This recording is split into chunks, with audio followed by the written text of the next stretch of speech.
లాభాపేక్ష లేకుండా ప్రజలకు సేవలందించే సంస్థ ఆర్టీసీ. వేలాది మంది కార్మికులు నిరంతరం కష్టపడి ప్రగతి చక్రాల్ని నడిపిస్తున్నారు.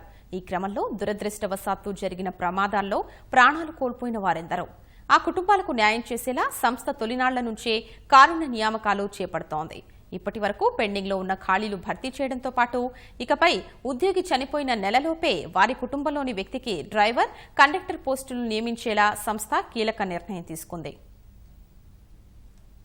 ఆర్టీసీలో డ్రైవర్ లేదా కండక్టర్లు ప్రమాదాల్లో చనిపోయినా లేక విధుల్లోనే కన్ను మూసినా ఆ కుటుంబంలోని వారికి డ్రైవర్, కండక్టర్ పోస్టుల్లో ఉద్యోగం ఇచ్చేలా సంస్థ నిర్ణయం తీసుకుంది. గతంలో చనిపోయిన వారి కుటుంబంలో చదువుకున్న వారుంటే వారి అర్హతను బట్టి ఉద్యోగం ఇచ్చేవారు. ఉమ్మడి రాష్ట్రంలో ఆర్టీసీకి అప్పులు పెరిగిపోయి 1998 నుంచి ఈ ప్రక్రియ నిలిచిపోయింది. తిరిగి 2013లో ప్రారంభమైంది. అప్పటి వరకు చనిపోయిన ఉద్యోగుల కుటుంబాలకి కొలువులు ఇచ్చేలా ఆర్టీసీ యాజమాన్యం ఒప్పందం చేసుకుంది. మొత్తం 4000 పోస్టుల్లో 3000 పోస్టులను భర్తీ చేశారు. వీరికి డ్రైవర్లు, కండక్టర్లు పోస్టులు ఇవ్వాల్సి ఉండగా భద్రతా సిబ్బందిగా, శ్రామికులుగా నియమించారు. నిర్వహణ వ్యయం పెరిగిపోవడంతో ఇకపై డ్రైవర్, కండక్టర్ పోస్టుల్లో కారుణ్య నియామకాలు చేపట్టేలా సంస్థ నిర్ణయం తీసుకుంది.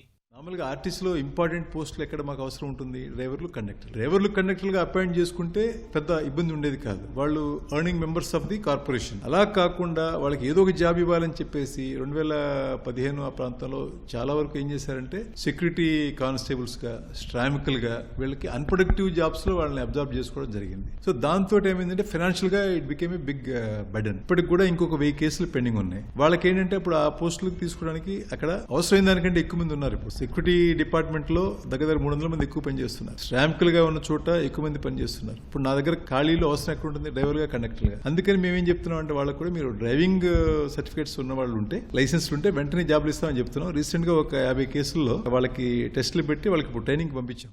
చనిపోయిన ఉద్యోగి కుటుంబానికి, సంస్థకు ప్రయోజనం చేకూరేలా, సంస్థకు ఆదాయం వచ్చే పోస్టుల్లోనే కారుణ్య నియామకాలు చేపట్టేలా ఆర్టీసీ ఎండీ సురేంద్రబాబు నిర్ణయం తీసుకున్నారు. ప్రస్తుతం కారుణ్య నియామకాల కింద 1000 దరఖాస్తులు పెండింగ్ లో ఉండగా వీరందరికీ అర్హతను బట్టి డ్రైవర్, కండక్టర్ పోస్టులు ఇవ్వాలని నిర్ణయించినట్లు ఎండీ తెలిపారు. Next conductors important. సో ఈ పోస్టులకి మాకే అభ్యంతరం లేదు తీసుకోవడానికి కూడా. కానీ చాలా మంది ఏంటంటే వాళ్ళు ఈ ఉద్యోగాలకి అర్హత లేక మాకు ఏదో ఒకటి ఇవ్వండి, ఏదో ఒకటి ఇస్తే మేము ఏదో చేసుకుంటాం అనే పరిస్థితిలో ఉన్నారు. సో అలాంటప్పుడు కొంచెం టైం పడుతుంది. వాళ్ళకి జాబులు ఇవ్వడానికి కార్పొరేషన్ ఒప్పుకుంది కాబట్టి దాన్ని అమలు చేయటం నా విధి, తప్పదు. దాంట్లో కొంచెం వెసులుబాటు చూసుకొని అవసరమైన మేరకు తీసుకుంటూ ఒక పీరియడ్ ఆఫ్ టైం అలాంటి వాళ్ళకి జాబులు ఇవ్వడం జరుగుతుంది. కారుణ్య నియామకాలు వెనువెంటనే చేపట్టేలా ఎండీ తీసుకున్న నిర్ణయంతో ఆర్టీసీ కార్మికులు, కార్మిక సంఘాల నేతలు హర్షం వ్యక్తం చేస్తున్నారు.